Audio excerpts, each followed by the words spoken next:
వికారాబాద్ జిల్లా లగచెర్లలో కలెక్టర్ అధికారులపై దాడి కేసులో కీలక పరిణామం చోటు చేసుకుంది. ఈ కేసులో ఏటూ నిందితునిగా ఉన్న సురేష్ ను 2 రోజుల పోలీస్ కస్టడీకి అనుమతించింది కొడంగల్ కోర్టు. దీంతో ఇవాళ రేపు సురేష్ ను పోలీసులు విచారిస్తారు. సురేష్ ను కస్టడీకి కోరుతూ కొడంగల్ కోర్టులో పిటిషన్ దాఖలు చేశారు పోలీసులు. ఈ పిటిషన్ పై విచారించిన ధర్మాసనం పోలీసుల కస్టడీకి అనుమతించింది.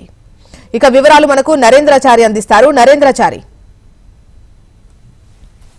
లగచర్ల ఘటనలో A2గా ఉన్నటువంటి సురేష్ ను పోలీసులు కస్టడీకి కోరడం జరిగింది. నిన్న సాయంత్రం కస్టడీ కోరుతూ కొడంగల్ కోర్టులో పిటిషన్ దాఖలు చేసిన నేపథ్యంలో కోర్టు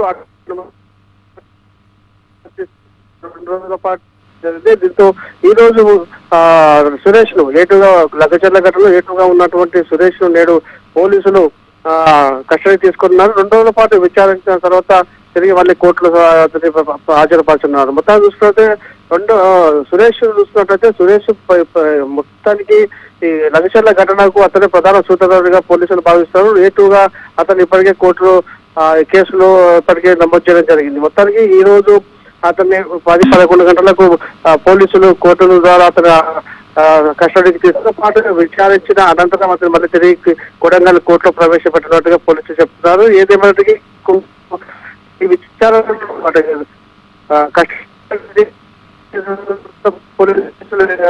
విచారణలో ఏం చేయాలనుంది, ఏ అంశాలపైన విచారణ కొనసాగుతుంది. ఇప్పటికే ఉన్నటువంటి కూడా ఎప్పటికీ పోలీస్ కస్టడీ ఉన్నారు.